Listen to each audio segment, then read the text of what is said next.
Shalom, kembali lagi dalam eksposisi kitab Imamat dan sekarang kita sudah di Imamat pasal 2 ayat 9. Kita masih melanjutkan eksposisi mengenai korban sajian di Imamat pasal kedua ini.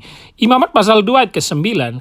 Kemudian imam harus mengkhususkan dari korban sajian itu bagian ingat-ingatannya lalu membakarnya di atas mezbah sebagai korban api-apian yang baunya menyenangkan Tuhan.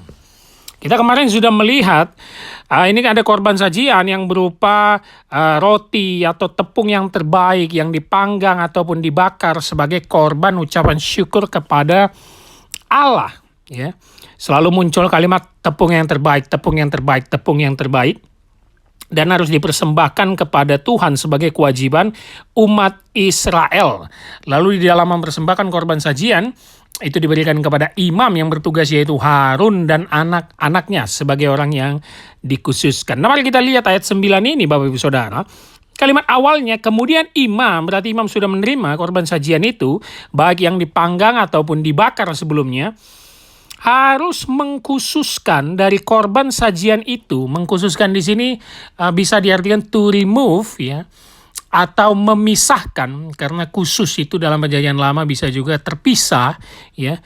Jadi imam atau Harun dan anak-anaknya harus memisahkan dan mengkhususkan dari korban sajian yang mereka terima dari umat Israel. Lalu apa?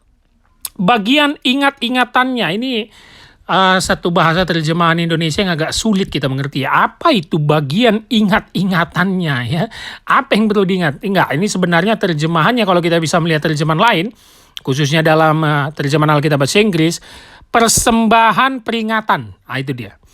Jadi imam harus mengkhususkan atau memisahkan beberapa dari korban sajian yang diterima itu sebagai persembahan peringatan, ya, persembahan peringatan. Ini kita jumpai di ayat-ayat sebelumnya di atasnya, bahwa apapun korban yang dibawa oleh umat Israel itu sebagai persembahan ucapan syukur dan pemberian kepada Allah, mengingat kebaikan dan kesetiaan Tuhan kepada umatnya.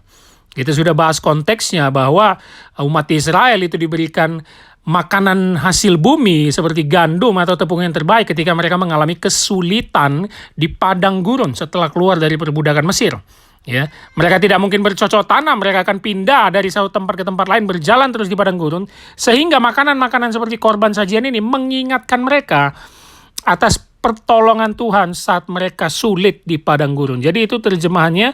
Kemudian imam harus mengkhususkan dari korban sajian itu sebagai persembahan peringatan. Nah, begitu ya. Itu dia bagian ingat-ingatannya. Lalu perhatian kalimatnya.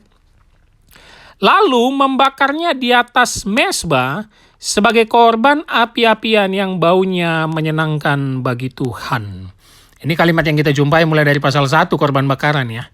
Segala bentuk korban itu diserahkan kepada imam. Imam lalu membakarnya di atas mezbah sebagai tempat pelataran yang disediakan di luar kemah pertemuan, di luar ruang kudus dan ruang maha kudus. Di situ semua prosesi yang dilakukan imam, mau itu korban bakaran, korban sajian, dan seluruh korban nantinya, lalu dibakar, dan korban api-apian itu baunya menyenangkan bagi Tuhan. Yang menyenangkan bagi Tuhan, Bapak Ibu Saudara, ketika korban itu berasal dari tepung yang sempurna, dan itu menjadi kewajiban yang dilakukan umat Israel dari hati mereka yang betul-betul setia kepada Allah, yang betul-betul mengucap syukur atas pertolongan Allah. Itulah yang baunya menyenangkan hati Tuhan. Kalau kita memberi bukan dari yang terbaik dari hidup kita, bukan yang terbaik dari harta kita, jangan-jangan persembahan kita selama ini tidak menyenangkan Tuhan. Ini aplikasi yang bisa kita dapat ya. Sering sekali kita memberi persembahan itu karena kita merasa kita sudah kaya, sudah makmur. Tidak ya. Justru dalam kondisi apapun kita harus tetap memberi persembahan yang terbaik kepada Tuhan. Kenapa? Karena hari demi hari Tuhan memelihara hidup kita. Kita harus mengingat terus kebaikan Tuhan hari demi hari.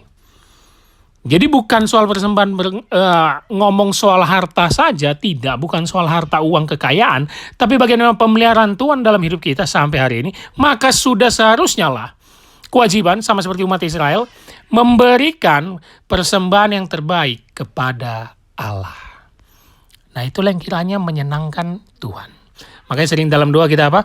Kiranya persembahan ini menjadi dupa yang harum di hadapanmu. Jangan sampai segala bentuk ibadah kita, segala bentuk keyakinan kita, segala bentuk nyanyian pujian kita tidak menyenangkan Tuhan. Nah, ini yang bahaya. Jangan sampai seperti Tuhan Yesus berkata di Matius 6, aku tidak mengenal engkau, nyala kau pembuat kejahatan. Walaupun kita sering beribadah, kita sering ke gereja, kita banyak melakukan mujizat, tapi ternyata persembahan hidup kita tidak mau diterima Tuhan karena tidak menjadi bau yang harum di hadapannya. Ini yang bisa kita lihat di ayat ke-9 kelanjutan tentang korban sajian. Begitu detailnya Allah menyuruh Musa dan memerintahkan kepada umat Israel untuk memberikan segala bentuk korban sesuai dengan aturan yang dia tetapkan. Mari Bapak Ibu Saudara, kita cek diri kita masing-masing apakah kita sudah memberi persembahan yang terbaik kepada Tuhan sampai hidup kita pada hari ini. Ini yang kita bisa lihat di Imamat pasal 2 ayat 9. Kemudian imam harus mengkhususkan dari korban sajian itu bagian ingat-ingatannya lalu membakarnya di atas mezbah sebagai korban api-apian yang baunya menyenangkan bagi Tuhan. Kita akan melanjutkan di ayat 10, itu bagian terakhir nanti korban sajian yang berupa hasil bumi atau tepung ya. Nanti kita akan lihat kelanjutannya tetap dalam eksposisi kitab Imamat, 1 hari 1 ayat.